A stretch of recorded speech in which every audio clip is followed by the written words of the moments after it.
Welcome to the Gainin Fast On Memphis podcast with Aaron Shriver, brought to you by Arlo Revolution. Each week, Aaron connects melodies and memories with fans and artists from all genres of life. When all else in life is gone, only music will be left to leave the legacy of life's adventures. Please welcome your host for the Gainin Fast On Memphis podcast, Aaron Shriver.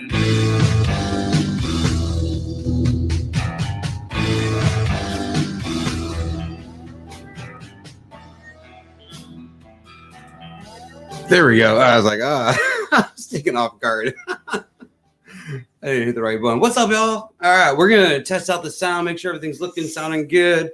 Hope you guys are well out there. It's good seeing everybody. I'm excited for tonight. I've been ready for this one. You can see my thumb. I was going to go to the giving you a thumbs up. Go to the wide angle for a minute. So I hope you guys are all excited. We got 17 out there. If you guys could share it, give us some likes, drop some hearts, whatever you guys can do for us tonight.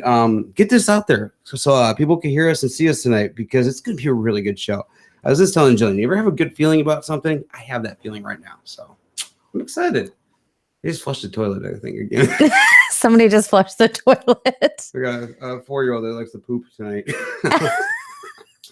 And play Candy Crush. Caught him out tonight. Yeah, right above our heads. So that was fun. All right. How are we sounding? All right. Everybody in this chat. If anybody's in the chat, we sound good, give us a thumbs up or just say, hey, something like that. Let us know where you're from. Let us know. So you can hear us and we know we're good. And sound good on my end. All right. I think we're going to rock and roll. Let's go. Hello and welcome everyone to season 5 of the Gainin Fast On Memphis podcast, a place where we connect melodies and memories with fans, artists, and passionate driven individuals in and around the music community. I'm your host, Aaron Shriver. And I'm your co-host, Jillian Shriver. Our mission tonight is to provide a platform for passionate singer-songwriters, motivated fans, or just someone who's making a difference in the world and is willing to share their stories. We hope everyone listening leaves inspired with a positive outlook on life and begins connecting their own melodies with memories. So tonight we are presented by our good friends at Arlo Revolution, cinematic wedding films, music videos, and promos. You can find them at arlorevolution.com. One tree planted. For every 1,000 downloads of the show, we plant a tree with one tree planted. Download the show today on your favorite podcast app. And then last but not least, by our good friends at Poddex. Poddex are the hottest tool to get your next great interview, unique interview questions in the palm of your hand.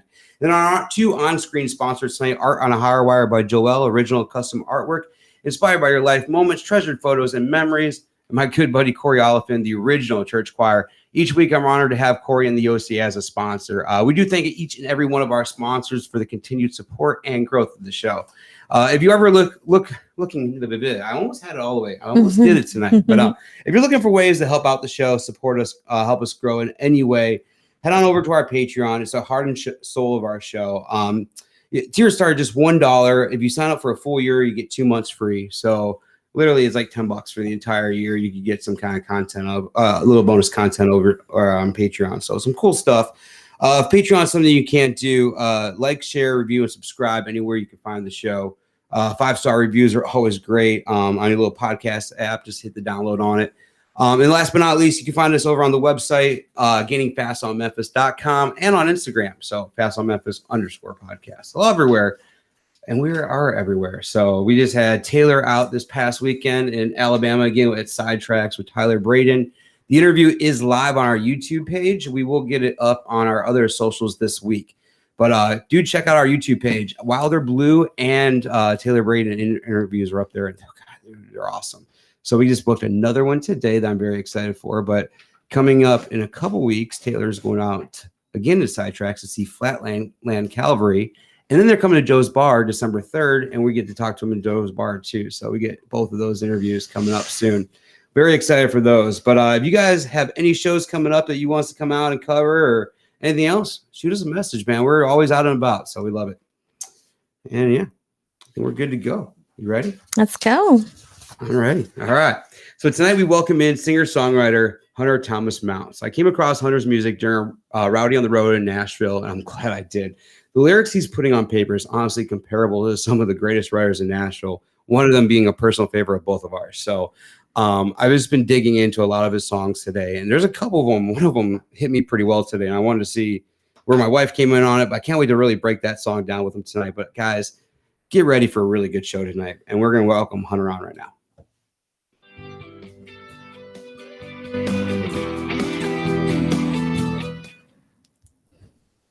There you are. How you doing, buddy? I'm doing good, Aaron. How are you doing? Yeah, let me get another angle of video up. Hide this one out. There we go. All right, Like awesome. that one. How you doing tonight, dude? Dude, I'm doing so good. How are you? Got the old school shirt on. I love this, dude. So we're gonna dig into a little church. We're gonna dig into a little bit of everything tonight. Mainly a lot of your songwriting and just kind of your journey. Kind of where you are right now. I want to throw it way back. Well, for me, it's way back. I've been thinking about my age a lot lately, but I was like, damn, man, it's been a long time. When were you born, man? What year? All right, I was born June 21st, 1994. I knew it. I knew we were close. We were 8 days apart, but I was in 82. So I'm June 29th. Okay. So yeah, you're a Cancer. Well, 8 then, days right? and a lot of years. Yeah. I say you're right on the verge of the Cancer, right? Yeah. Some people call me what's the other one? Gemini. Gemini. Yeah, some people call me a Gemini, but some people call me a Cancer. So I don't I sure to hell can be a Cancer to men, you know. So, all right, let's throw it back to you say 94? Mhm. Yeah. I love that because our last guest had a song called 1994. Yeah, Yeah. it goes from one to the other. I love this. All right, dude. Let's throw it back to right after that, maybe a few years after that, 96, 97. What were you listening to? What was your parents listening to? What's going on in the house, musical around you?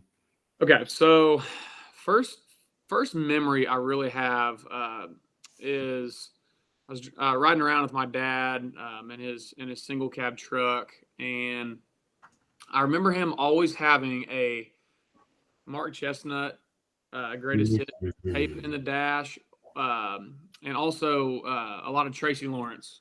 Hell yeah. However, I do have a very vivid memory. I can't remember how old I was, but I do remember very vividly being in the back of a pickup truck, and we were headed to the creek to go swimming, and My Maria was playing on the radio. And dude, the opening riff to that song, I still have, like, whenever I hear the opening riff to My Maria, it's still in a weird supernatural way for a split second takes me back to like just the exact way I was feeling. It's that vivid of a memory. I don't know if you have anything like that where you smell something that's familiar from your childhood, or you hear something like it's a weird connection to the past. So Yeah. those were the kind of the three things I remember hearing. Mine was Bittersweet Symphony by The Verge, I think it was, or whatever, back in the day. I don't know why. We used to drive around, turn all the windows down, the air conditioning on. I don't know why. We were just dumb. When I hear that song, I just get cold all the time. I was like, dude, really, you don't wrong this song. But no, it's the same thing, dude. It's the same thing, just connected in different times with melodies, man. I love that. So you were saying Mark Chestnut. You got me on that. What was your song, man? What song do you remember from Mark Chestnut? If you could think.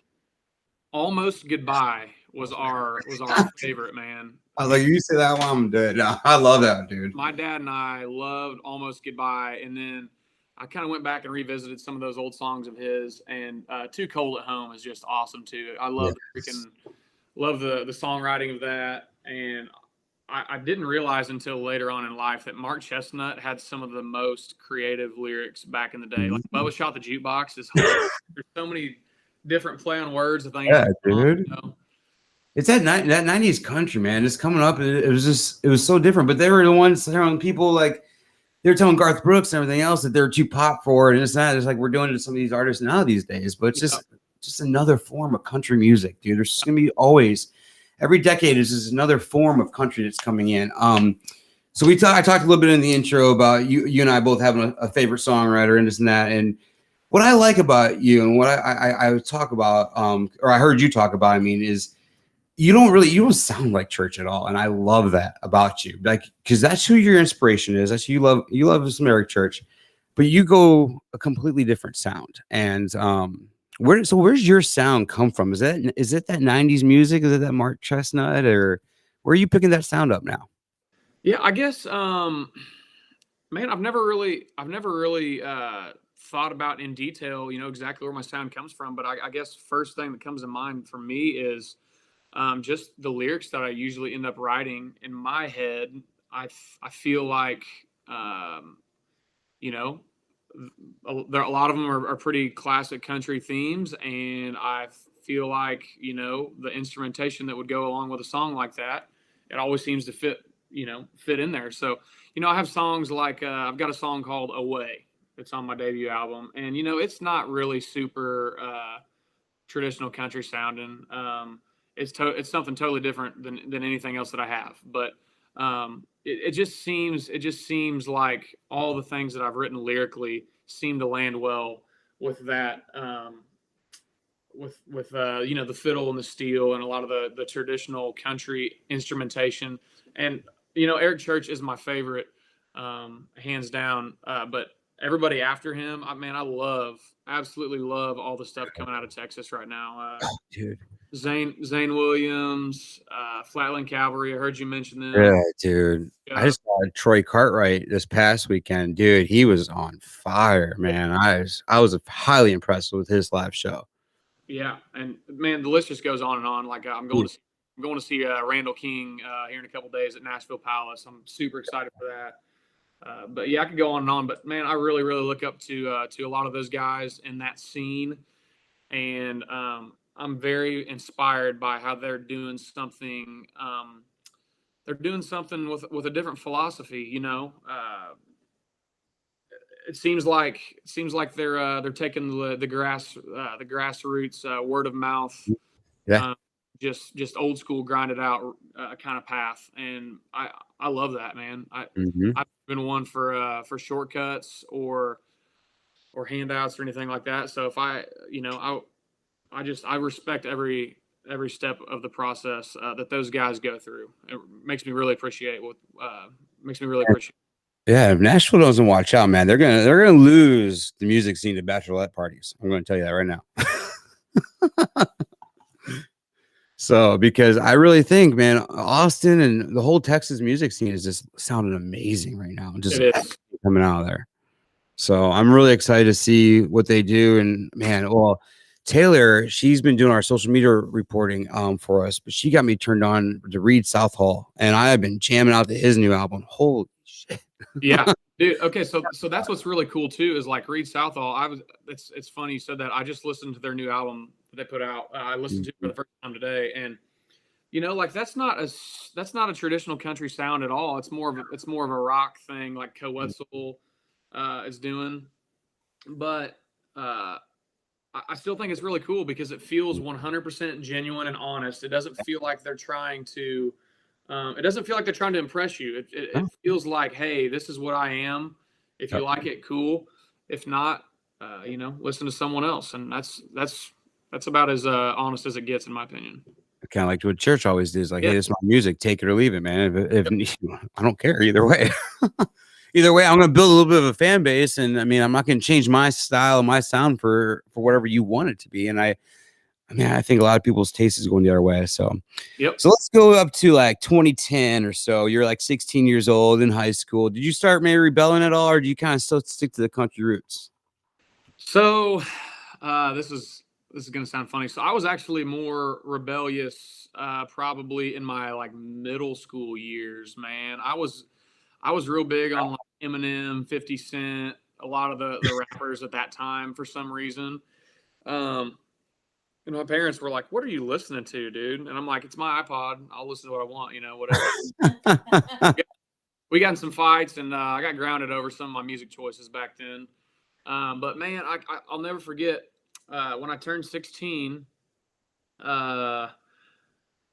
You know, it was my first time being out on my own, and for some reason, my dad gave me a CD of this new guy that was out at the time. His name was Easton Corbin. And man, I just remember like Roll With It, a little more country than that. Love You Back, all those songs. Dude, I bet I listened to that album front to back over and over, probably 200 times just driving around in my truck. And then that was kind of the album that reintroduced me to country music. And from there on, man, I pretty much have not listened to any other genre of music other than maybe like some K-Love with my mom in the car, because she loves her some Christian music. Yeah, man. So, I'll be jamming out with her to some of that stuff. But man, ever since that point, that was such a pivotal moment for me, because that was like what got me into country music initially, you know, in my older years. So, So you're from the Missouri area outside Kansas City. What brought you down to Nashville other than music? I mean, did you really go down there before for anything? I mean, well, of course, music brought you down there, but like, did you kind of travel down there before you officially moved down there? Or I know you went to the fire academy after that, and you just really couldn't find anything going around your neighborhood, and just said, you know what, let's do this. Or you just may have to make that jump, huh? So, man, I'm very much a go with the flow kind of. When I feel like I'm getting pulled in a certain direction by the good Lord or fate or whatever you want to call it, man, I don't fight it too hard. And I feel like a lot of the reason I've ended up where I'm at is because I haven't been scared, and I haven't fought the feeling of knowing what I should be doing. So just real quick, I'd only been to Nashville one time. It was probably 2 years before I moved here. It was my first time ever coming to Nashville. I came on a really quick 2-day trip with my friend Bo Sumner, and we went out one day.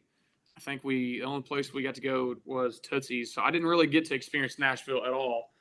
But I just remember thinking, dude, this town is absolutely crazy. Like, I'm obsessed with the fact that there's people doing music 24/7 here.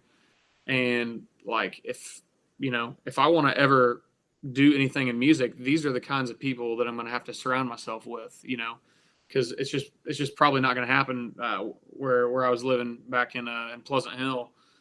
So the second time I came to Nashville was to interview with the Hendersonville Fire Department, which is the fire department that I work for now. It's about 20 minutes north of Nashville. Yeah. But that was my second time coming. I interviewed. I actually did not get the job.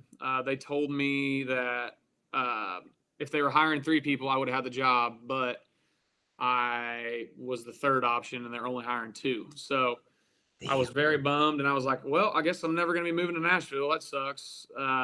And so, I worked at my fire department back home, and I played on the weekends with my cover band, which we did some Southern rock and stuff like that, a little bit of original music. We were called Barbed Wire Revolt, but I just kind of kept doing that. And man, there's a picture of them coming up here eventually one of these times. I was saying, there's a picture of y'all. I'm seeing some crazy pictures that I haven't looked at. But no, man. Then that was in January when they told me that I did not get the job, and I was super bummed, and I just totally forgotten about even moving to Nashville. I was like, all right, cool, whatever. So then one day, it was June 23rd. It was 2 days after my birthday. I get a call, and on the screen it says Hendersonville, Tennessee, and I was like, what in the hell is this? So I answered the phone, and he says, hey, this is Scotty. I'm the chief of the Hendersonville Fire Department. Would you still be interested in having a job with us? And I said, well, man, I said, sir, I'm on my way to a fire right now. Can I call you back whenever I get back? And he's like, oh yeah, you shouldn't have answered. We were kind of laughing. Anyway, hung up. Anyway, put out the grass fire, whatever, got back, and he says, hey man, we had a new budget go through, and we can hire one more guy. And if you want the job, it's yours. You don't got to come interview again. And I said, well, when can I let you know by? Because, that's just a sudden, crazy, set of circumstances that comes up. And he's like, man, let me know in 3 hours. And I was like, okay, what if I let you know tomorrow? He's like, if you don't let me know in 3 hours, I'm going to offer it to somebody else. So I called my mom, my dad. My mom said, yeah, go for it. It's a great opportunity. My dad said, man, you got it made here. Probably just stay here. And then I was like, okay, so they're no help. I used both my lifelines, and I finally said, you know what? Listen to the gut. I just felt like it was going to be a great opportunity for me to grow as a person and to get outside my comfort zone. And I just did it. I moved down here and I knew nobody. But let me tell you, working for the fire department, I've made a lot of lifelong friends, and a lot of people there have my back no matter what. And then, fast forward the couple of years that I've been here, I've met a lot of great people in the music scene, and I'm so happy with how my life has turned out. And I feel so blessed that I just kind of got pulled into it. I didn't plan really any of it. So I just feel really lucky to be here. Dude, that's awesome. That is, I love that. But the fact that like you still had that chance and you had to think, you're like, all right, I'm going to listen to the gut. I'm going to do it. Like my parents are split decisions. I just got to do it. I got to make this jump. And I love that you actually went out there and you went back and you just did it. Took the chance. Yeah. Gotta take those chances. It was the same thing. I mean, like when you and I moved to Mississippi, I mean, you kind of came to me and said, hey, I'm going to school in Mississippi. Either you come with or, and I'm like, I really don't have much going on here. Let's just do this. Just said, let's go. And I moved and took the chance for it. So I got to ask. Go ahead. No, I was just going to say, I have to laugh because I feel like I love your mom already because she's such a mom. She said that your iPod only lasted 6 months. It got washed. My iPad. Not iPad, iPod. Your iPod. Yeah. So that's something my kids would do. She was always lecturing me to. Yeah, she's always lecturing me to check my pockets. And I was like, Mom, you tell me that every time. Stop telling me that. And then 2 weeks after. Fair enough. Moms know best. I'm telling you. We know what our kids are going to. Mine are the same way. I just thought that was sweet. I thought that was funny. So Hendersonville Fire Department, you got to tell me, man, you work with anybody or have you heard any stories about the night at Johnny Cash's place? Yeah, that's so that's our Station 6's zone, which is the far east side of the city, and I think it was middle of the night whenever the tones came out, and the guys that I've talked to, they were like, dude, I think that's Johnny Cash's house, and they were like, no way, there's no way. They're like, yeah, dude, that's 100%. So they got there, and man, that area back there is so hilly. The house is so far apart. There's a lot of trees, really long driveways. There's not really fire hydrants anywhere. So there wasn't like a good way to get water to it or anything like that. And plus, the house, this is just what I've heard. They were redoing the floors in the house, and they put like a bunch of lacquer down on the hardwood floors, and apparently the chemicals from that made it go up. So like it was already too far gone whenever. When they got there, and man, that's crazy. I love this, Michael over here. Let's get a show at Power and Light District. Have you played Power P&L yet? I have not. That is honestly my dream show. Church played there way back in the day. I didn't get to see it. I saw he's a firefighter. Noah Palma. Yeah, Noe Palma. Noe. Yeah, I saw him play there once. Before a church show years ago. Cause I saw a church in Kansas City a couple of times. So, but definitely love the Power and Light District, dude. If you play Power and Light, I'm there. I'm for sure there. Yeah, that's my bucket list thing right now. That's like my Mount Everest. I got to climb first. Nice, dude. I love that. I totally love all that. Dude, let's see. Power and Light. You got me all sidetracked now, dude. I was like, oh shit, some Power and Light District. I'm all for that. This is crazy. I don't drink anymore, so I think Kansas City would have to pass some other laws first. So, let's see where I want to go with this. If I want to go into church or if I want to go into a. So, all right, let's stick with the little path of your journey. So college, man, tell me a little bit about that. We rewind a little. That's when you started writing music. So your first song you ever wrote was about a girl, or what was it about, dude? And where were you going with that? What kind of got you going with the songwriting juices and kind of putting the pen to paper? So, I mean, I started out just trying to play chords on the guitar like anybody, and it was absolutely awful. But I posted some covers on Facebook, and man, people were so supportive of me, and they were just so encouraging. And I was like, okay, this is cool. That really, really kept me going. And I was like, okay, if I'm going to keep doing this music stuff, I have got to figure out how to write my own songs. So I was living in Springfield, Missouri at the time. I was in like a 600 square foot apartment, had a floral couch in the living room, a TV sitting on a cooler. And I was like, okay, I'm going to attempt to write a song. So I sat down one night and I wrote this song called Can't Get Enough.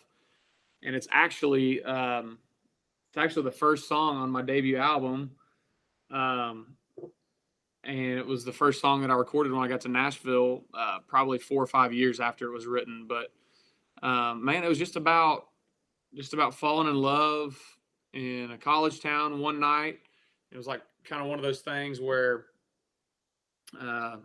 you know, we danced or whatever, and then she never talked to me again. But I was heartbroken that a cute girl kind of blew me off in college. So, and it was just kind of my song expressing the fact that like I could not get enough of that girl, but I won't ever see her again. So that's all it was, and I just wanted to start writing my own music, and that was.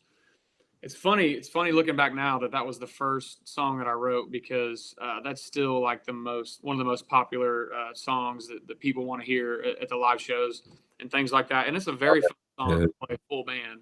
So And it's very rare. I mean, for the people I even talked to on this show that were their first song they ever written, they still play or they still even know. So I love that.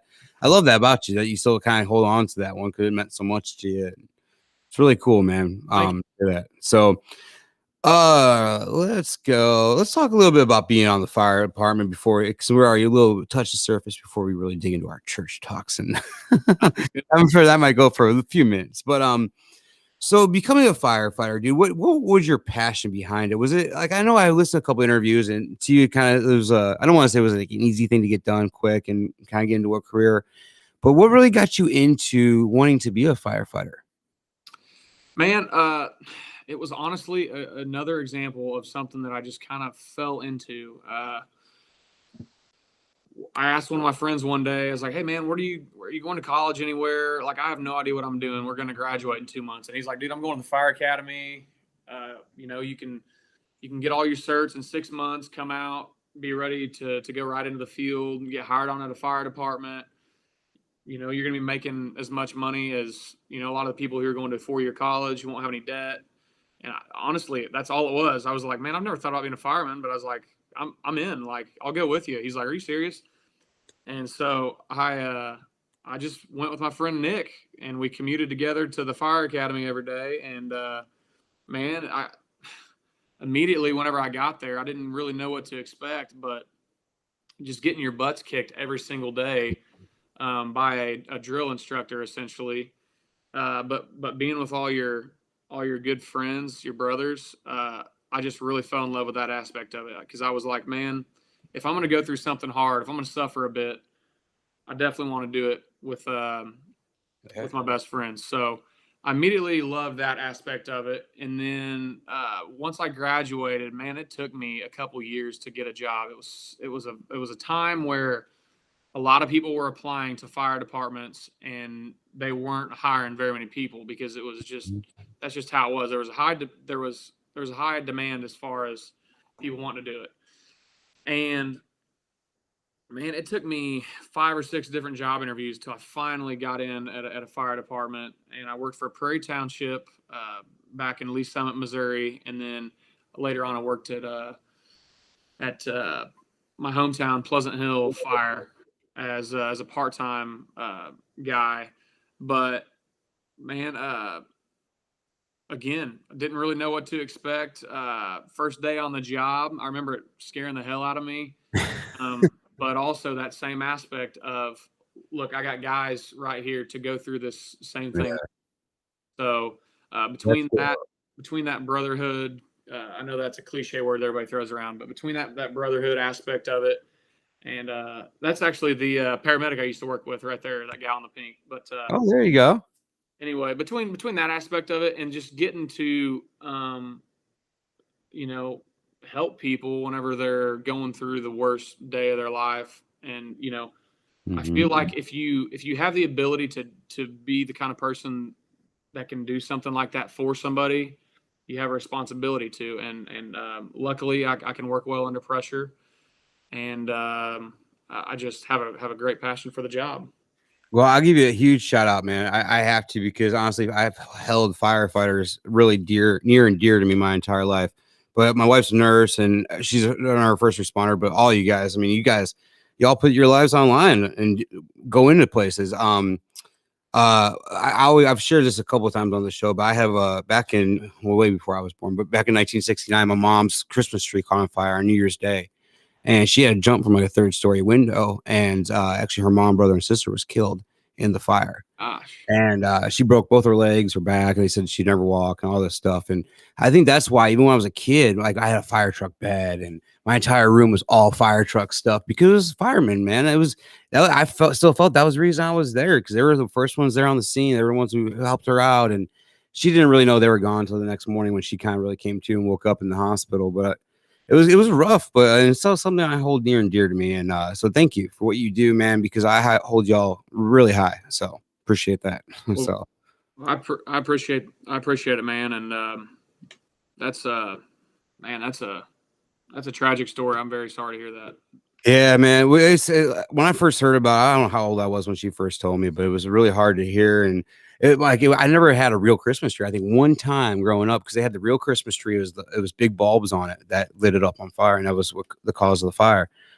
So we always had the fake trees with the little bulbs and stuff. I think one year she gave me a real tree, but yeah, it's definitely a memory. But like, dude, like I said, what I get from that though is my respect and love for firefighters and the fire department, and that's what came from there. I got pictures of this Wheeling, West Virginia fire department, just because I'm like, shit. I mean, that wasn't for those guys and everything, my mom might not even been here. I mean, if they didn't get there in time and what they did that night. So, I mean, that's definitely a huge shout out to the fire departments all over the place, y'all.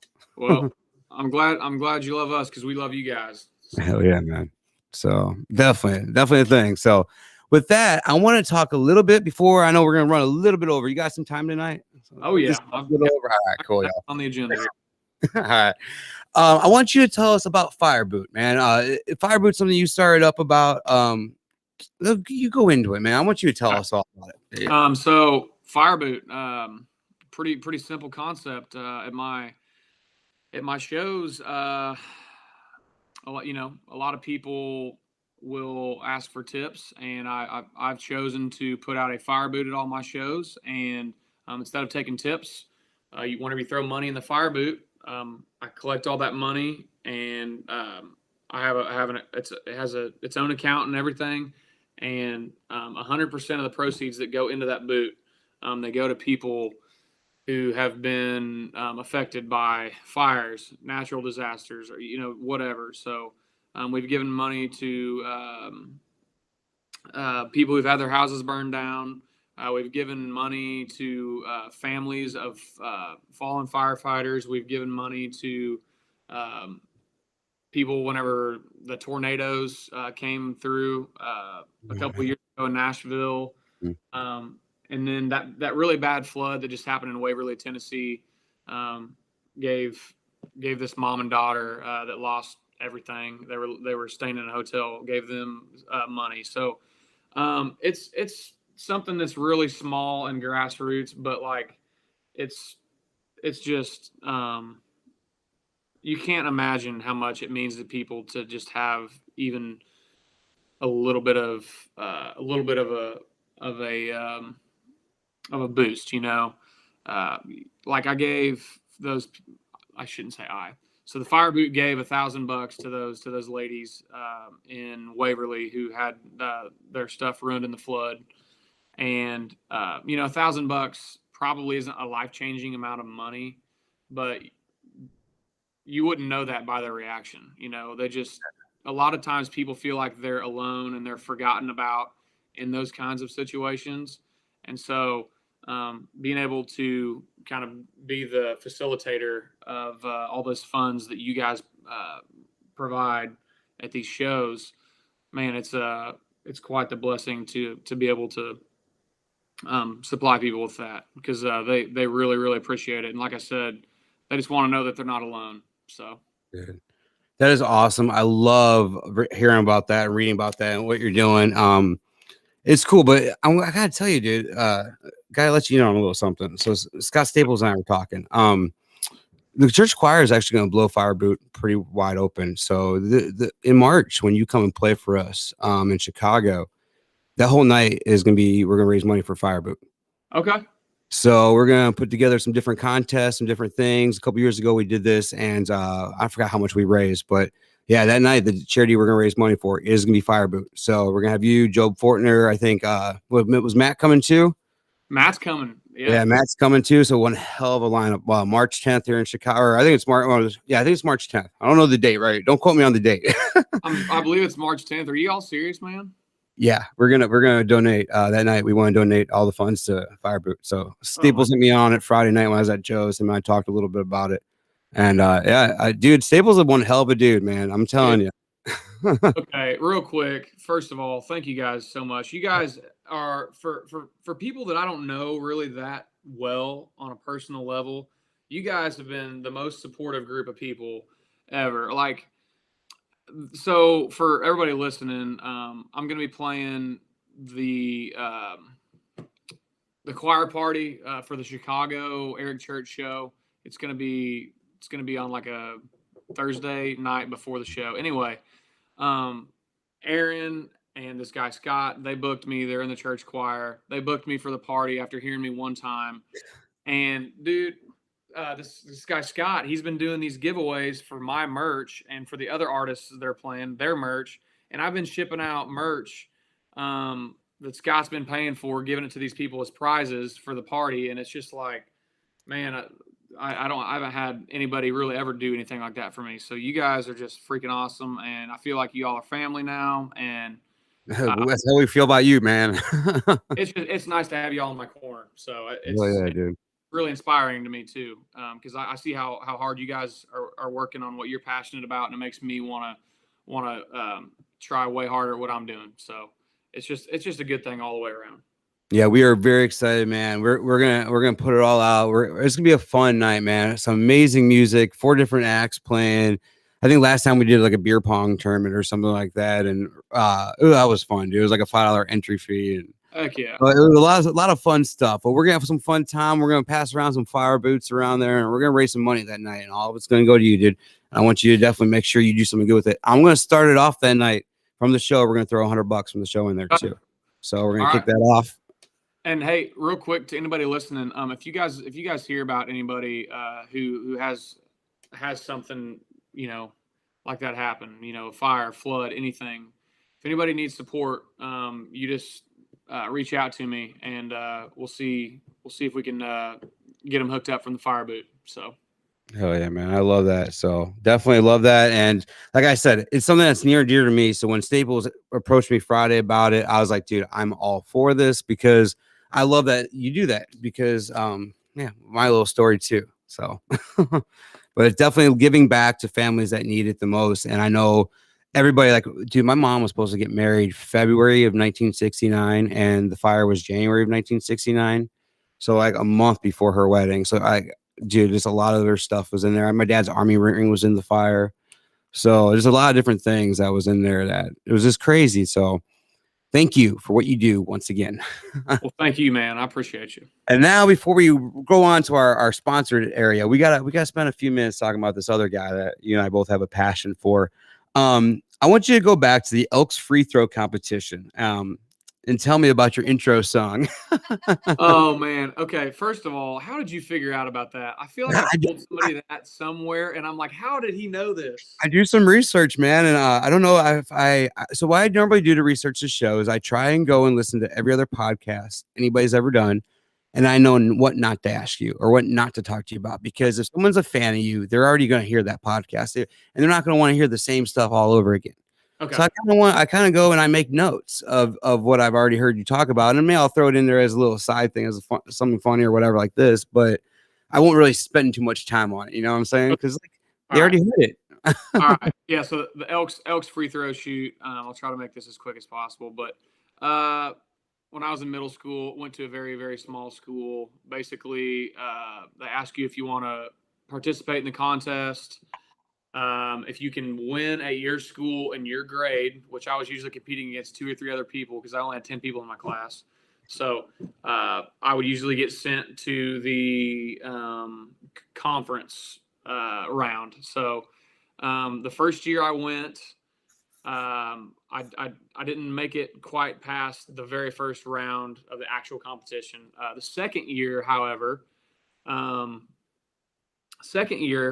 I did win the conference or regional, whatever it was. And it was so funny because that was the first time I ever heard Eric Church. So whenever you walked out, they had music for you to kind of like walk up to. So I remember one of the kids had the Michael Jordan, the Bulls theme, so he walked out to that. Then another kid walked out to like the Detroit Pistons theme, the Final Countdown. And I was like, well, shoot, I wonder what they're going to make me walk out to. And it was like the opening banjo lick of How About You? And I was like, dude, this doesn't sound anything like what those other kids came out to. But I was like, all right, this is cool. And it was funny. The first thing that was said after I won, my dad was like, well, congrats, son. You shot really well, 22 out of 25 free throws. That's pretty good. He's like, also, what was that song you came out to? So me and my dad were like trying to figure out who it was, and it was so funny. That was the first time I ever heard Eric Church. I was in like probably, what year did that album come out? 07? 06. Okay, 06. So yeah, I was in 6th grade, and that was my first time ever hearing Eric Church, and that's just funny, I think. So We had who was it? Jordan Rowe. We had him on a couple weeks ago. And he was talking about how he was 10 years old or 9 years old hearing Lightning for the first time. I'm like, dude, to be 10 years old and listening to Lightning for the first time would just scar the hell out of me. yeah. Yeah. So I was like, that's just crazy. But yeah, same with you. I mean, being in middle school and hearing all that stuff, it's insane, man, because I was way out of high school by the time that album came out. But It's almost fate too, because everybody had all these like hyped up entrance songs, and like How About You is like a hype up, it's like a fast song, but like not what you would think you would put as an intro song. It's not like Pump Up the Jam or anything. Right. It was and like come full circle, like that's pretty cool. Yeah, dude, that's awesome. I'm telling you what, there's just some really weird coincidental things that happened to me, man. The universe works in a weird way. Small place, small place. Very cool. I love that story. Yeah. So tell me, after you found out, all right, How About You, Eric Church, did you go out and get the album right away, or where'd you go from there? Where did How About You take you? I didn't. So, like I said, I was in middle school at the time, and I wasn't really listening to country much. So I didn't listen to the album right away. I didn't actually end up going back to listen to Eric Church until probably 2010. Maybe 2011. I remember the next time that I really listened to him after that was my friend Dakota, who we'll talk about later whenever I'm going to talk about this song. Yeah. But man, he was the one who showed me. There was one night we were doing some night fishing for catfish, and we were listening to some music. And I remember we were listening to Justin Moore, his first record, and then he goes, dude, do you listen to Eric Church? And I was like, well, I was like, man, I feel like I've heard of the guy, but I don't really listen to him. He's like, dude, listen to this song, Sinners Like Me. And so he played Sinners Like Me, and me and him, we were just like, I was just shook by it, man. I was like, dude, that's just so good. It doesn't sound like anything else that I've heard, like that kind of opening electric guitar, spacey, that lick, whatever. And I just remember going, dude, okay, I love this Sinners Like Me song. And I was like, I want to hear more. And then I remember going to Walmart not too long after that and buying the Sinners Like Me album and the Carolina album both together. And then from there, man, that was game over for me. So, dude, that is insane. Like this, it's crazy how, like you said, how it's just like fate and how it all came together. And like, even when I first saw you, I think you mentioned, you came over to our table, I think, and you saw one of us somebody at the table wearing a church shirt. Everybody's wearing their choir. I was gonna say we were there. It was you were there. I was there, and we were there we had that Jack Daniels party. That's what it was a bunch of church choir that were there. So I think a bunch of people had on Eric shirts or something. Yeah. So I remember you were like, "Oh, there's a bunch of Eric people." I'm in the choir. I'm in the choir too. We were front and center too, so you couldn't really miss us. Yeah, right. Yep. What night Which was is that? true, Eric fan. That was a takeover, wasn't it? Or no, that was just a regular one. That was the Eric Dillon one, right? I think Eric Dillon headlined that one. I don't remember. Was that the one Eric Dillon was on?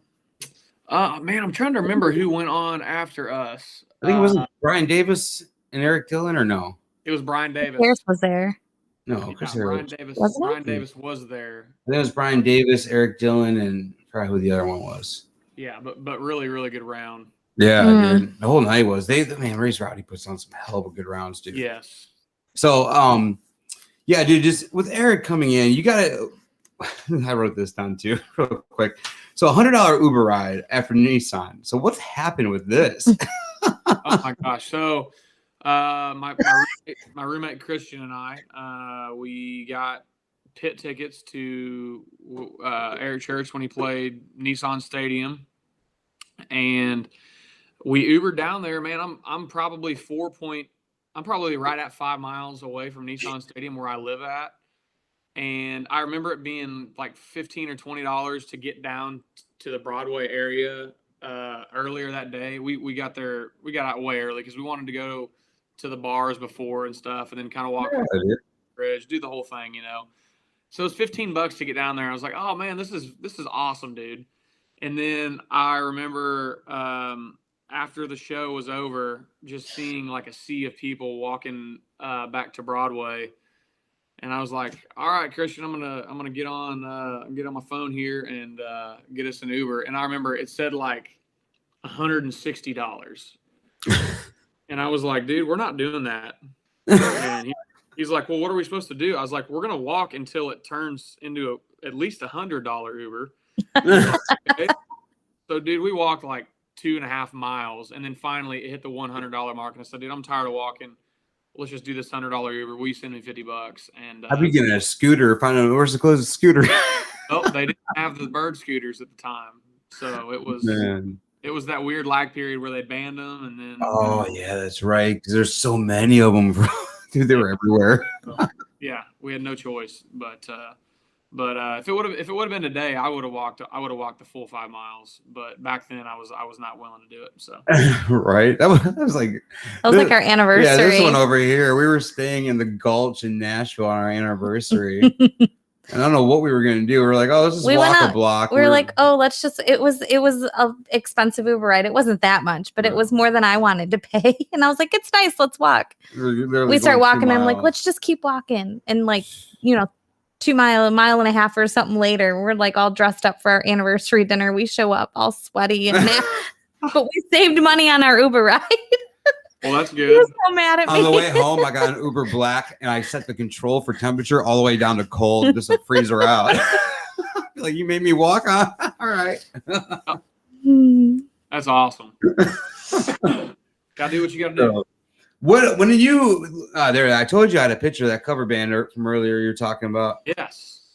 So when you think of Eric Church, man, what stands out? I mean, like, is his songwriting for you? I mean, you've seen him in concert. How many times have you seen him? Man, I don't know the exact number, but I'd probably put it around 15, 16 times. Damn, okay. So you've seen this few shows. What's the last one you got to see? What last tour? Let's see. I went to the last tour he was in Kansas City. Cool. It was the albums before this was it Desperate Man? Yeah.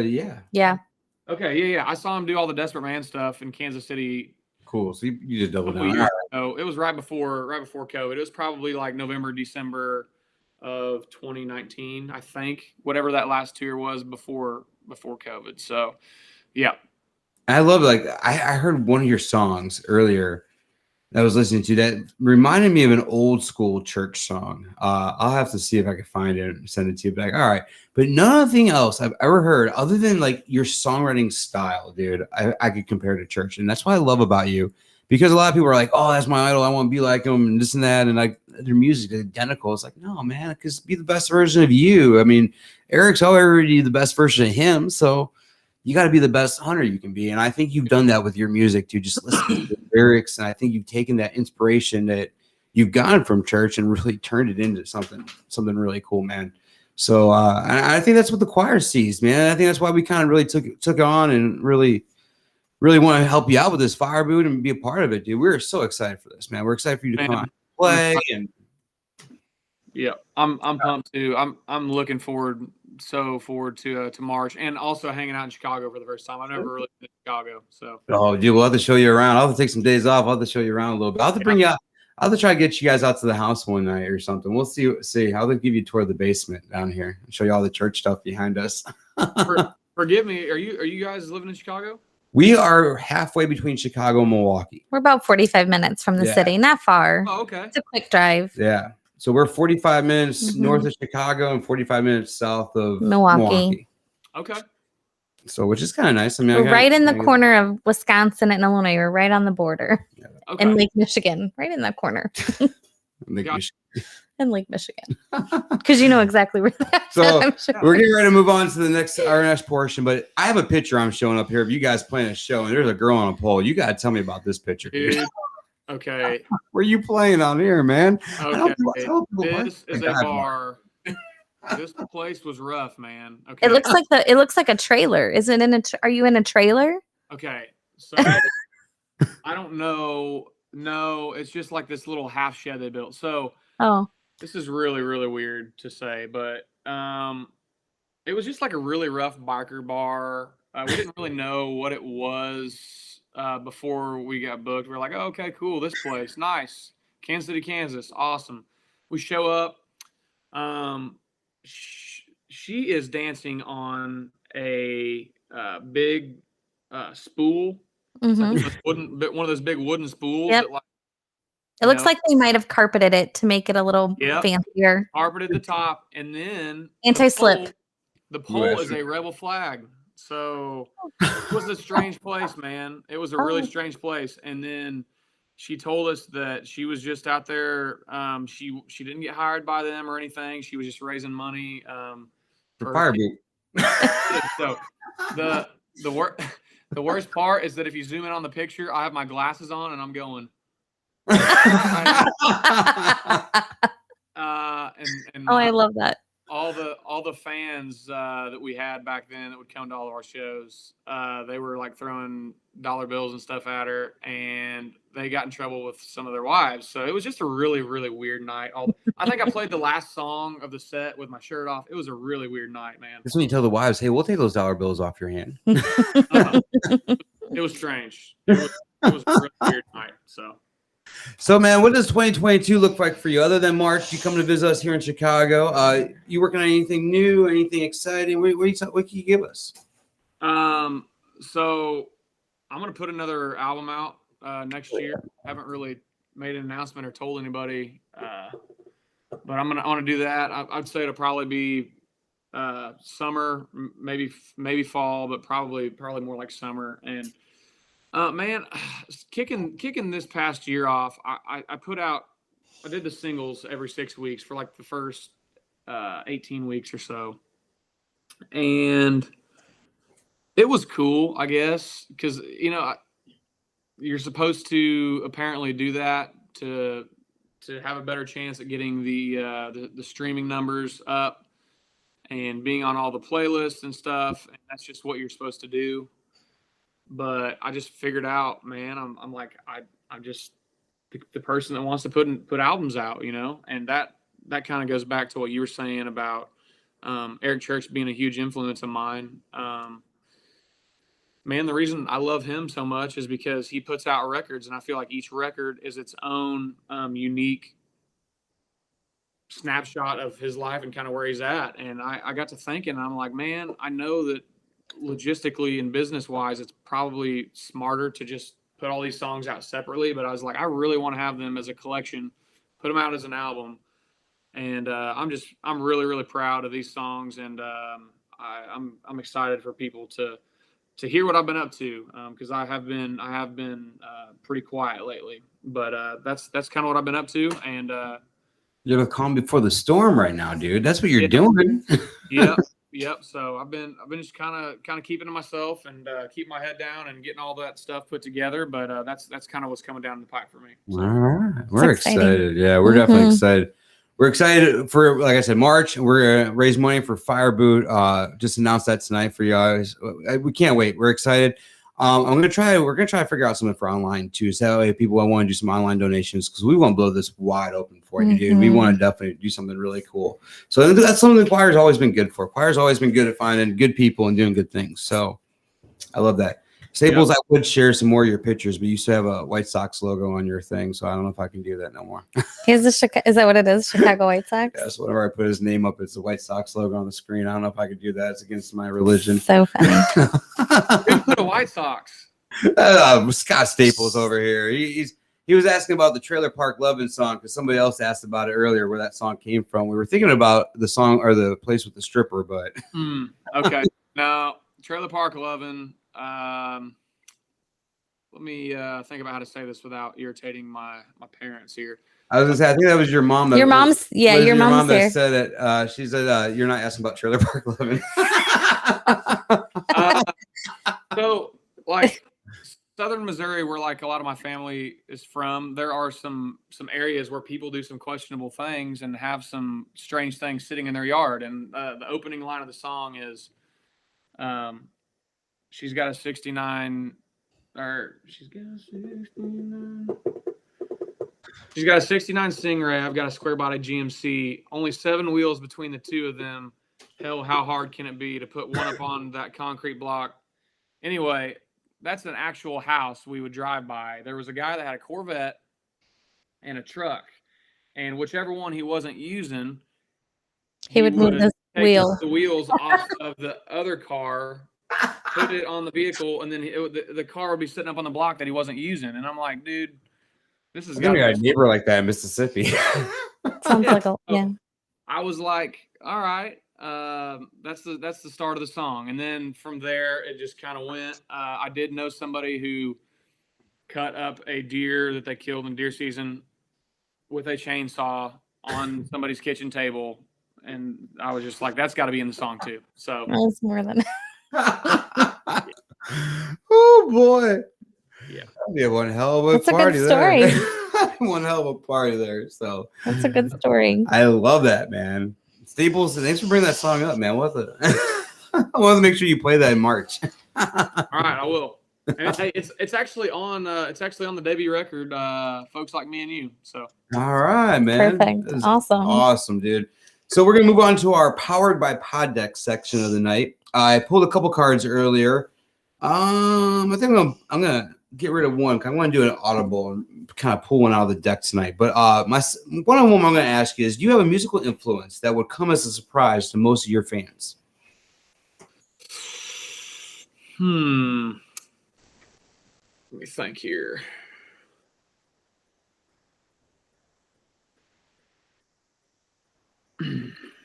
Man, I can't really think of anybody who would really surprising to my fans, man. I just, like I said, I'm influenced by a lot of people in the Texas country scene, and I think that's pretty apparent by my sound.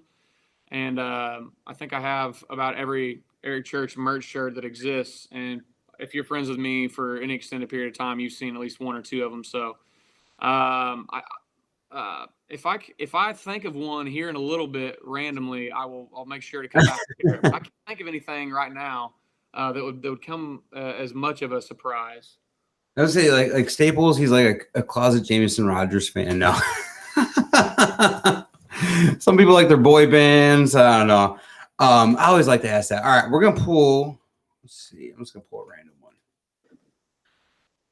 All right. I like this one. What would you do with an extra hour in a day? So if you had a 25th hour in a day, what would you use it for? If I had a 25th hour in a day, man, I'd honestly just probably use it as one more hour to be working on something that has to do with my craft, man. I've been I will shamelessly say I've been taking guitar lessons and vocal lessons. There's a lot of great people who can teach that kind of thing here in Nashville. So I'd probably use that extra time to get better at the guitar or get better at singing. I never seen an expert stop trying or stop going to school or anything like that. They keep on going, man. Yeah. So don't be shameful about it. I'd make sure to use it on something that brings me peace, and so it would probably be something musical like that. All right. I love that, dude. Cool. I love that. All right, so our next section of the night, Melodies and Memories. I got 4 songs I picked out. We're gonna play. The first thing that comes into your head, the first memory you have with this song, just let me know what it is. So this is gonna be just a quick little section of it. Let's see. Go ahead. All right, here we go. Be a good one. Am I muted? Here we go. Number 1. But someday, baby, you ain't worry my life anymore. Clutch, Electric Worry. When you hear that song, what's the first thing you I think? feel like of? it's gonna be the same memory. I don't know if I know that one. You know, you don't. How could you? Hold on. One more time. Listen. It's Eric's intro. So right before Eric comes out. You ain't worry my life anymore. That's normally what they play before. That's the song he played right before. So like a lot of us, when we hear that, we're like, "Oh shit, we gotta get all ready." That's we got our game okay. faces on. You get your spot. Okay. You hold the spot. You get ready. Everybody's So it's like it's time. You heard it. You just You probably didn't put 2 and 2 together. Yeah. Together. I was just thinking of you playing like a random artist or something. Okay. No, yeah. So that's right. That's the moment right when the lights go down and everybody starts. You start Bang, bang, bang. Yep, that song. Yeah. Yep. Okay. Man, I just think about looking at whoever I'm with, going like this. Dude, we have been waiting way too long for this moment right here, and let's just enjoy it. Do you get there early to shows normally? Do you normally try to get out?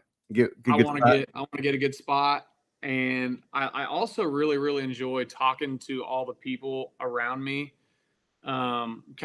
Kind of just getting to know them at least a little bit, so that during the show, whenever we're all rocking out or whatever, I can kind of look over at my new buddies, and that just makes the concert that much better. Mm-hmm. Whenever you feel like you've got friends around you. So, Yeah. But yeah, man, I guess that would make me just think of all the memories of like, all right, this is what we all came here for.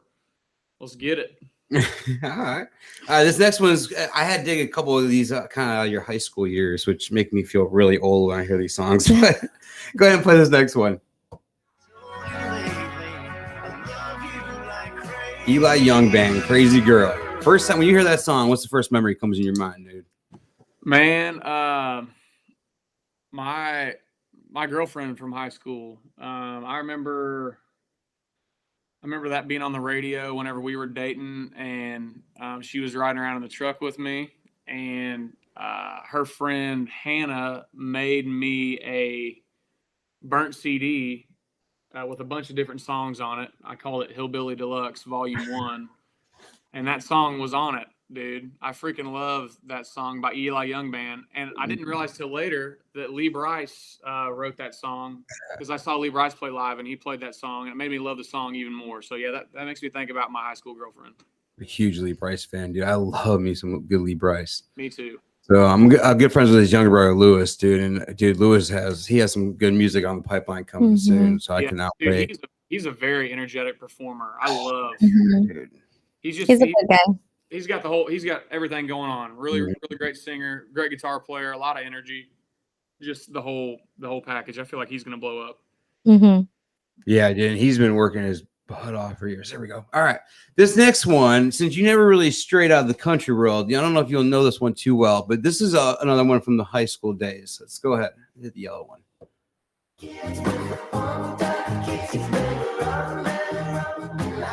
You got any memories with that one? Foster the People, Pumped Up Kicks. I just love the groove of that song. And when I heard it, I was like, ooh, okay, that's a high school song for him. Let's see what he has. Man, honestly, I remember, I think I was probably about a freshman in high school. Mm-hmm. I remember laying out by the pool talking to girls who were way too pretty for me, being probably shy and awkward like I still am today. But I just remember that being a summer song, man. Super popular.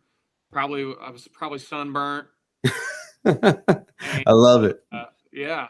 All right, this next one. This is gonna be a good one for you. I think we're gonna get a good story with this one. Go ahead.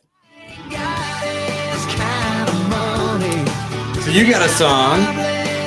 What was it? Kind of like Me with Money, though. Me with Money. Is that your song? See, Yeah. I love that one. That's a Yep. good song. I've got a song, "Me with Money," man, and it's So when you hear his kind of money, where do you go with that song? so. I'm trying to think. First time I heard that song, I think I was so stoked that I found a song that wasn't on his main albums, Mm-hmm. and I remember putting that song. Actually, it was all the songs from the Caldwell County EP. All the songs from that I put on a CD, and then I found some other songs that were kind of like that from Jason Aldean that he had put out really early on that weren't on any of his albums. And I just remember thinking that I was the coolest guy in the world because I had songs that probably nobody else had. And yeah, man, that song just that's one of those songs that really got me into searching around for great music that was kind of hidden. You know, that you kind of got to look for a little bit. Yeah, I mean, some of the best music you won't hear on the radio. That's for sure. And I tell people ask me about like, why do I do this podcast, this and that? I'm like, because I like to play the guys that you're not hearing on the radio because that's some of the best stuff you're gonna hear, and you're gonna hear that, guys, in a little bit when you play your second song. God, can I wait until we talk about that here in a minute? All right, we're gonna wrap up things with our hot seat, and then we're gonna move over to a couple songs for y'all tonight. So this is 60 seconds. We're going to put a little background music in. I'm going to ask you 10 questions. And once again, the first thing that comes to your head, just spit out. First vinyl you ever purchased? Desperate Man, Eric Church. That's right behind me. All right. One song you wish you wrote? Boy, Lee Bryce. Ooh, that. Who has the best pizza you ever had? Sky King Pizza. It's in Kingston Springs, Tennessee, in the middle of the woods, but it is freaking awesome. It's fire brick oven. Hell yeah. The strangest thing you've ever seen in the middle of the road?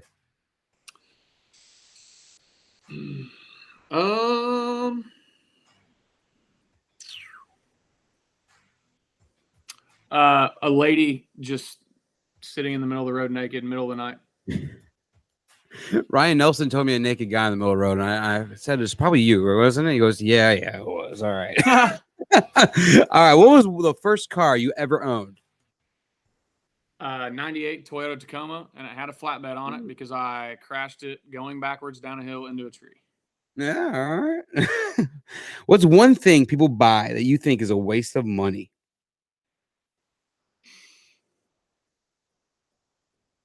Beer at Tootsie's. Right? Jeez. It's $9 for a bottle of Coors Light. Yeah, I'm so glad I don't drink no more. I'm so glad. That's insane, dude. What is your hometown famous for? National Weather Service. There's a big soccer ball looking tower, and it's like one of the National Weather Service things. And also, way back in the 1800s, that may be too far back, but it was the biggest chicken farm in the entire country, and we are called the Pleasant Hill Roosters. Yeah, all right, there you go. I like that. You got an 8-hour drive between shows. You're gonna stop at one gas station for snacks. What 3 items are you getting inside that gas station? All right, I'm going to Casey's. I'm getting a piece of bacon breakfast pizza. I'm getting a bag of dill pickle spits sunflower seeds, and I'm getting a white sugar-free Monster. All right, I like that. All right, the last one, you can't use power and light because we already kind of talked about that, but you worked your ass off. You got to the fire. You got hired onto Henderson Fire Department. You kicked ass in the fire academy. You're out there writing some amazing songs. You're doing some amazing things. What is still on your bucket list? What do you want to achieve to make you feel like you accomplished yourself as a singer-songwriter down the road? I mean, what's going to make you feel kind of a little warm and fuzzy that you did? Man, I just want to be 100% self-sufficient, and I want people to look to me as a leader, whether that be me providing for my band, them knowing that they can trust me to get them through, get them along, and then also people to look at me as a leader being a musician. You know, I realize that if you are fortunate enough to have success in the music industry, there's a lot of responsibility that comes along with that, and that's something that I would definitely champion, and I just want to, you know, always inspire people and be a good example to look to. I want to do things the right way, and I want everything to come honest, and I want to earn everything that I have. I don't want to feel like you know, I ever just had it the easy way. So Yeah, man, I love that. I love that you're grinding. I love that you. I mean, you had to get closer to Nashville to kind of help pursue your dream, and that got you into the fire department. Now you're down there, you're working, dude. And I mean, you're gonna reach it, man. You're gonna reach where you're gonna be. You're happy, and you keep doing what I saw out there at Rowdy on the Road, man. That was, like I said, dude. That whole first round, you, Matt, Jordan, y'all, man. I walked away talking about y'all that night. I mean, you guys just probably stole the show. It was kind of like the first time I went and saw Leonard Skinner and Jason Aldean. This guy named Eric Church opened up. I didn't talk about Skinner and Aldean. I talked about Church all night long. So I was listening to the Driver Williams episode earlier, and I remember you talking about that. That's Did really you hear cool. what he talked about that episode where Leonard Skinner's guitar tech like had to like restring his shit? And I'm like, dude, that is so cool. Like that he has a memory from that show and everything. Yeah, I was so stoked about that. That was a fun show, man, because we got to do that in person and in Nashville. That was a really good time. So I want to do some more of those down the road. So these little in-person ones, they're fun. All right, man. So we ran a little bit over, so we probably won't do an after show tonight, guys. But we're gonna finish off with 2 songs. The first one being "Alone in the Lone Star State," and the second one being my favorite, "Kindergarten Rodeo Clown." Before you play those two, I want to talk about both of them. So let's talk about "Alone in the Lone Star State" first. Where did that song come from? Okay, so I wrote "Alone in the Lone Star" with my buddy Joe Costa, and Joe is in a band duo with his wife Martina, and they go by Joe and Martina. So y'all make sure you check them out. But man, he's one of my favorite people to write with. And the first 2 times that me and Joe wrote, we wrote a song called Sideburns, and then we wrote a song called Kindergarten Rodeo Clown. And those were both of my ideas. And, you know, this third time we were writing, I didn't have anything to bring to the table. And I was like, man, I'm kind of out of ideas right now. And he's like, well, man, I got a line. I was talking to my friend the other day in Texas, and I was asked him what he's up to. He said he was drinking vodka and Topo Chico. And so he literally wrote down this line, tonight I'm drinking vodka and Topo Chico. That's all he had. And I was like, dude, there's something about that line that I like. How about we just start writing and see where the song ends up? So we wrote for about an hour, probably maybe 2 hours, and we just kind of arrived at the hook, and it came out like this. So this is called "Alone in the Lone Star." Hope you all did. I'll give you the stage.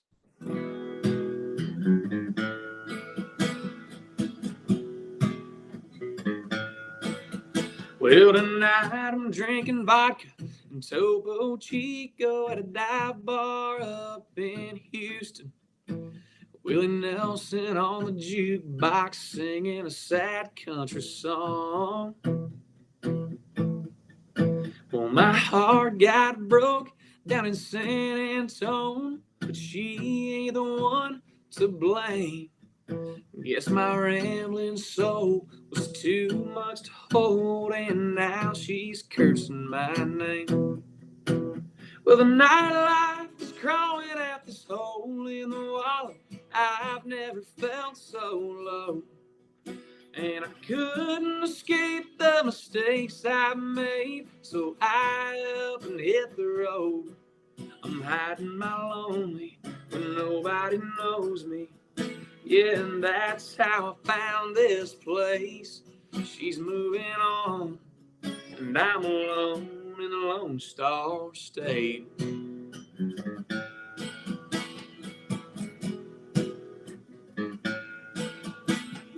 I've always always been the kind that likes to get wild and maybe take things a little too far.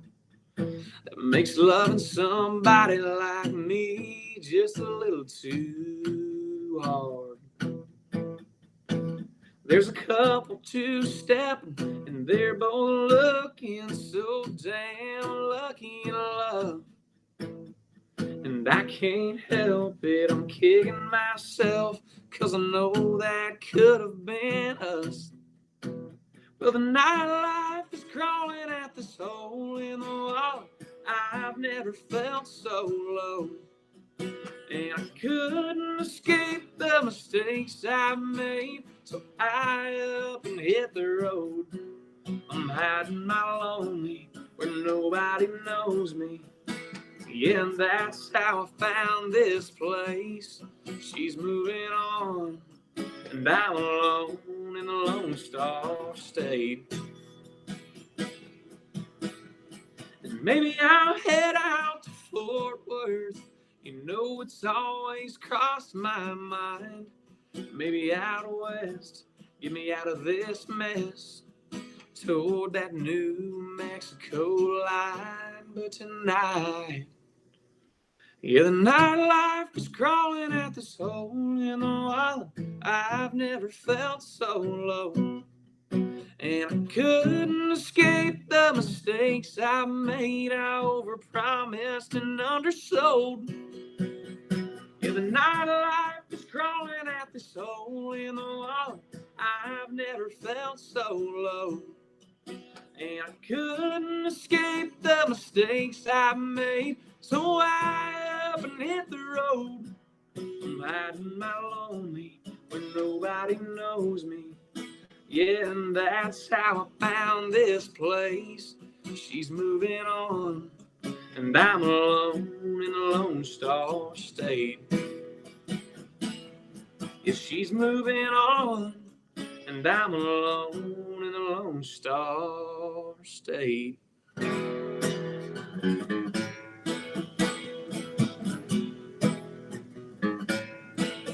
Well, tonight I'm drinking vodka in Topo Chico at a dive bar up in Houston.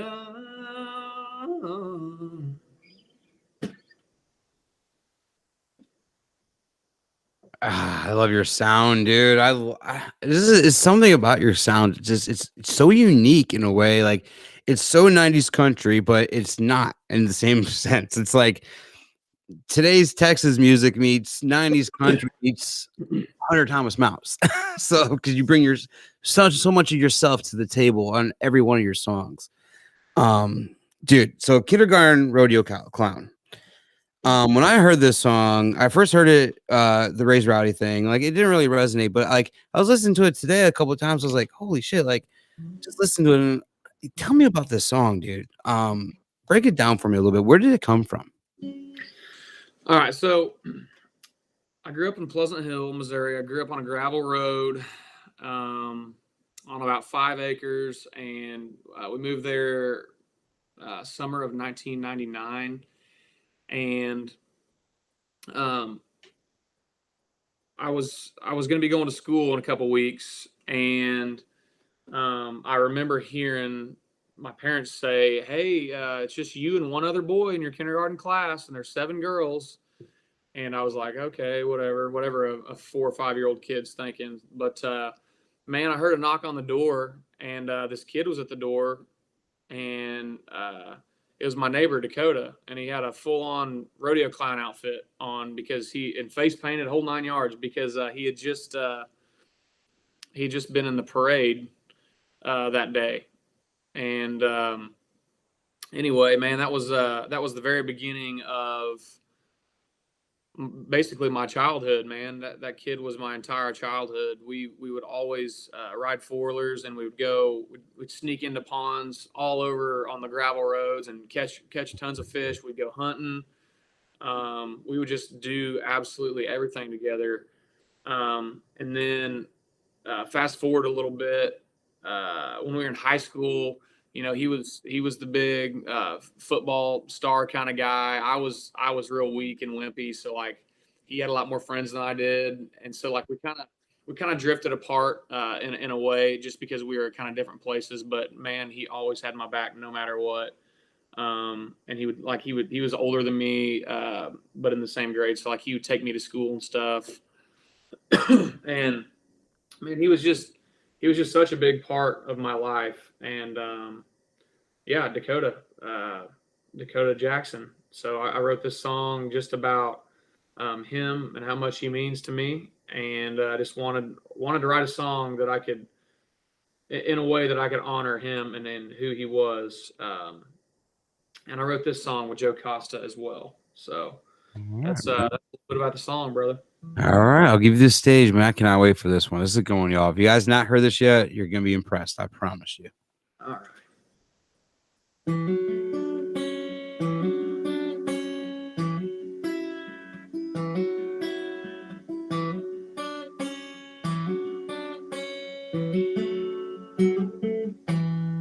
We just moved in from out of town, planted our roots in some brand new ground. Just a 5-year-old boy back in '99.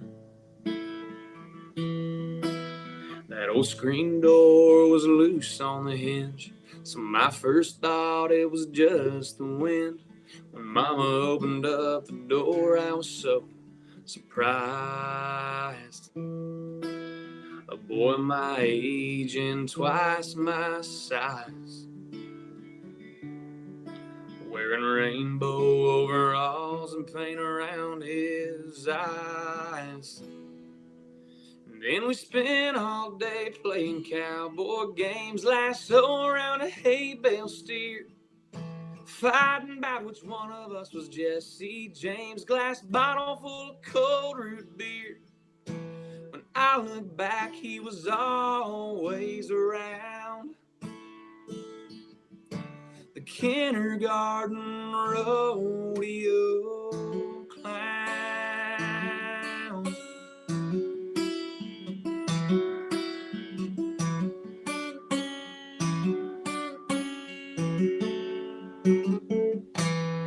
Well, high school years, a few things changed. We weren't as close as our younger days, but when push came to shove, we still had each other's backs.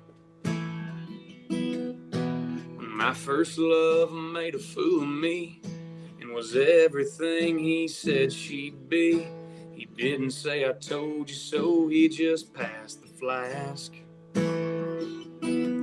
And then we spent all night talking about old times, how easy we had it back then.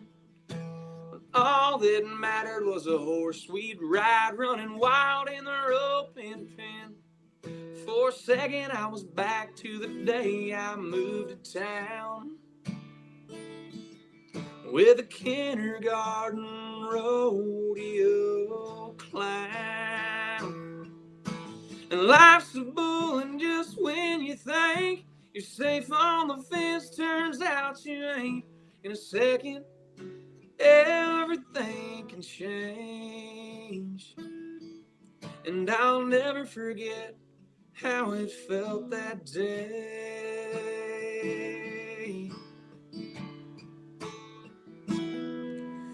when we were in that church talking about his life in front of all of our family and friends.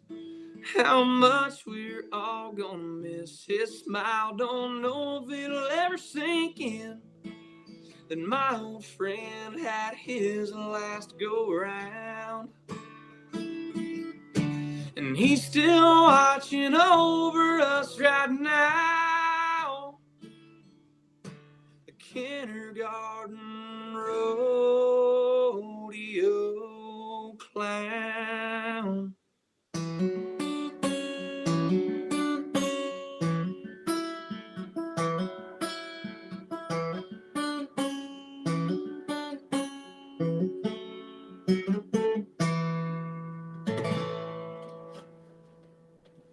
Dude, man, that one gets me every time, dude. Just because it makes me like just the hair stand up, because you could feel the song, you could live the song. I mean, you you're in the song. And that's what I love about your music. And Yeah, that was a beautiful song and a wonderful tribute. I think it's amazing.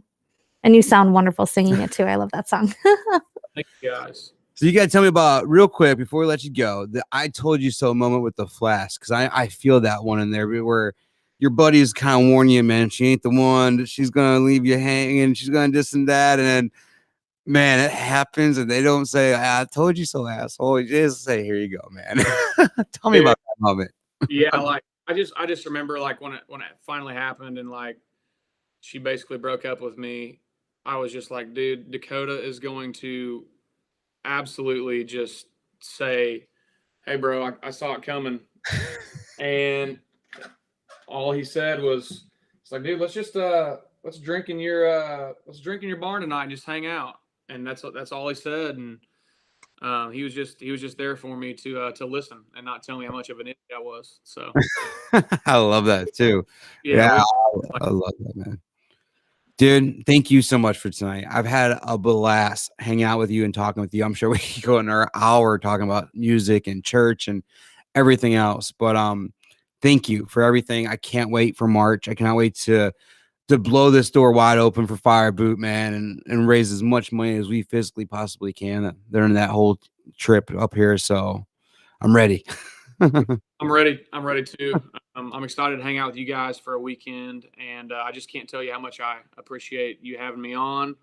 And I'm such a big fan of the show too. I want to make sure that I go back and listen to a bunch of different episodes. But everybody out there listening, make sure you follow the Gainin Fast On Memphis podcast. Man, he's interviewing all kinds of great musicians. Grinding, man. We're having fun. Yeah, all kinds of great musicians in Nashville and all kinds of just really cool people that you've either heard of or haven't heard of, and their stories from Nashville.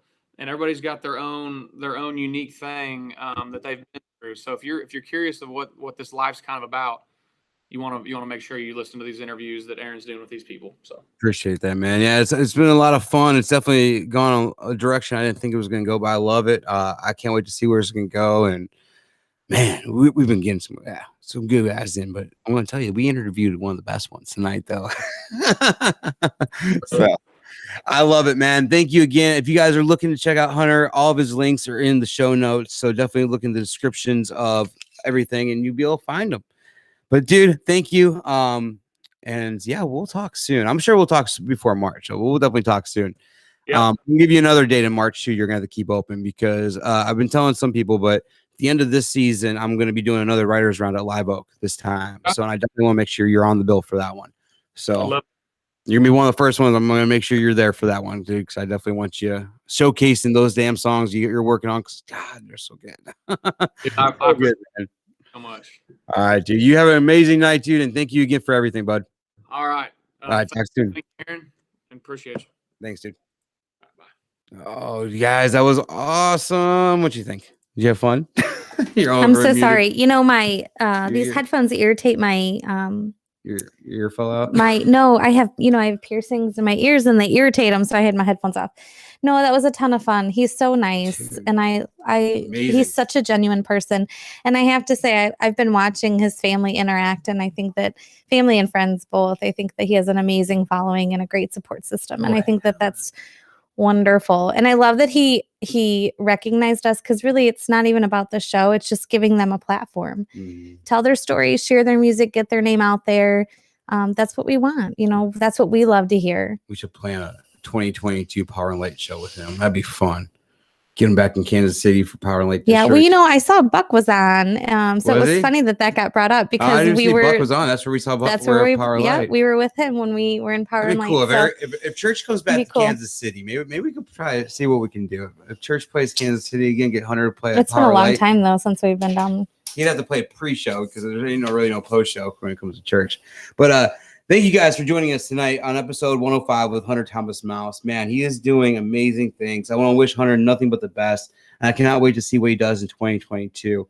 To catch up on everything you missed from past episodes, head over to gainingfastonmemphis.com. Make sure you're following our Instagram page at fastonmemphis_podcast for all our updates. Got some really exciting things coming up. We cannot wait to share with everybody. We've been trying to announce them as they come. So amazing shows. We cannot wait for another amazing one next week. So keep following us, guys, because we got some cool things we're working on. So we'll see you guys next week, and Have a good night. Bye. Have a good night, guys.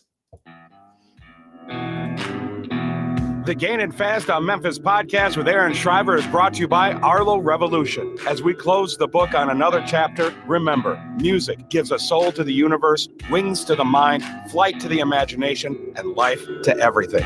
Next week, Aaron connects more melodies and memories with other fans and the artists they love. Thanks for being a part of this musical journey, and we'll see you next time on the Gainin Fast on Memphis podcast with Aaron Shriver.